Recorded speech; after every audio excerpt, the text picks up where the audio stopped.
لعيبة عرة طبعا، دي حاجة أكيدة مليون في المية. لعيبة لا تستحق حتى أن تخرج خارج المنزل. يعني دي لعيبة آخرها تقعد في البيت تقطع بصل، تمام، وتقعد تعيط جنب مراتاتهم في البيت. بس دول آخرهم يحموا البيبي، تمام، ويلبسوه وينيموه على السرير دول آخرهم، لأن دول مش رجالة. خلي بالكم الجماهير النهارده بتقول لك إيه؟ لعيبة عالة، مفيش رجالة. دي حقيقة يا حبيبي، ده حقيقة. انتوا مش مصدقين؟ اللعيبه مش مصدقه لسه لحد دلوقتي انتوا مش رجاله. انا مش شايف رجل فيكم خالص، نهائي نهائي نهائي. دي رقم واحد. رقم اتنين يا اخي، قسما بالله اللي علمكم حرام. اللي علمكم ده صرف فلوس حرام. افهم يا راجل، ده انت جات لك فرصه، ده انت جات لك فرصتين، ده انت جات لك 3 فرص، ده انت جات لك 4. خلص الماتش، موت الماتش. شوف مهاجم بيراميدز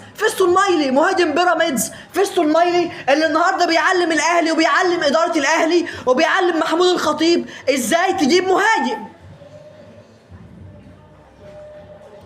يا اخي حس على دمك حس على دمك يا اخي، منك ليه يا اخي ارحموا ابو ميتين، ابو جمهوريه مصر بحالها. مفيش دم، مفيش اداء، مفيش روح، مفيش قتاليه، مفيش فنيات، لعيبه مش متاسسه. والله لعيبه ما هي متاسسه كوره. لعيبه مفتقده اساسيات الكوره. احنا الكوره بتاعتنا احنا مفتقدين اساسيتها.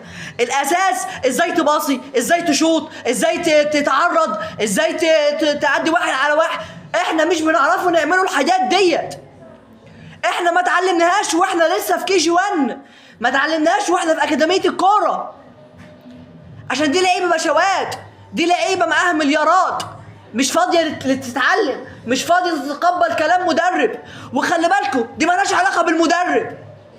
يا ريت بقى نبقى متفتحين شويه، يا ريت دماغنا تتفتح شويه، نبقوا شعب راقي. خليك راقي. المدرب ينزل يجيب جول منك ليه؟ المدرب ينزل يجيب جول؟ مستحيل يا اخي. احنا مش هنلعبوا دوري ابطال افريقيا. مش هنلعبوا دوري ابطال افريقيا، خلي بالك. احنا هنلعبوا كونفدراليه السنه الجايه. مبروك يا حبيبي انك ليه، عقبال عندكم جميعا. احنا هنلعبوا كونفدراليه السنه الجايه يا اخي. قسما بالله ربنا لازم يحاسبنا على كل اللي بنعمله.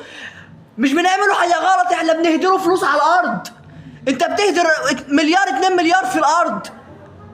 انت بتصرف على مجال الكوره ومش بتقبض العمال بتوع النادي.